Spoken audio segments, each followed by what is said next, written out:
ព្យាបាលគ្រោះក្នុងតម្រងនោមនិងរលាកតម្រងនោមសូមជម្រាបសួរពុកម៉ែបងប្អូនទាំងអស់គ្នានាងខ្ញុំថាបផាភេកសូមយករុក្ខជាតិ3មុខផ្សំចូលគ្នាដើម្បីយកមកព្យាបាលជំងឺរលាកតម្រងនោមនិងគ្រោះក្នុងតម្រងនោមរូបមន្តថ្នាំមាន3មុខមានដូចជាដើមក្របបែបផ្ទុះវល្លិត្រដិតនិងក្បាលម្នាស់របៀបប្រើប្រាស់ពុកម៉ែបងប្អូនគ្រាន់តែយកដើមក្របបែបផ្ទុះនេះយកទាំងដើមទាំងស្លឹកទាំងឫសដកមកបងប្អូនលាងសម្អាតទឹកឲ្យស្អាតហើយកាត់កង់យកទៅហាលថ្ងៃបន្ទាប់មកបងប្អូនយកក្បាលម្នាស់ចំនួន1 ទៅ 2បន្ទាប់មកលាងទឹកឲ្យស្អាតហើយកាត់ជាឲ្យម៉ត់ចិញ្ច្រាំឲ្យរាងម៉ត់កង់ហ្នឹងបងប្អូនយកទៅហាលថ្ងៃរួចហើយបងប្អូនយកដើមត្រដិតទាំងឫសទាំងដើមទាំងស្លឹកលាងសម្អាតទឹកឲ្យស្អាតហើយកាត់កង់យកទៅហាលថ្ងៃឲ្យស្ងួត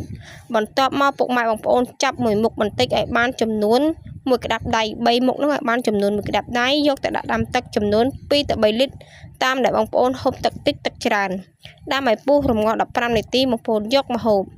ការហូបផងដែរមិនកំណត់ទឹកកំណត់ពេលវេលាបងប្អូនហេវពេលណាហូបពេលហ្នឹងសូមបងប្អូនព្យាយាមហូបឲ្យបានរយៈពេល5 ថ្ងៃទៅ1 សប្តាហ៍គ្រោះក្នុងតម្រងនោមរបស់ពុកម៉ែបងប្អូននឹងចាប់ដើមបែកធ្លាក់មកក្នុងតិចបន្តិចហើយសម្រាប់ពុកម៉ែបងប្អូនដែលរលាកតម្រងនោម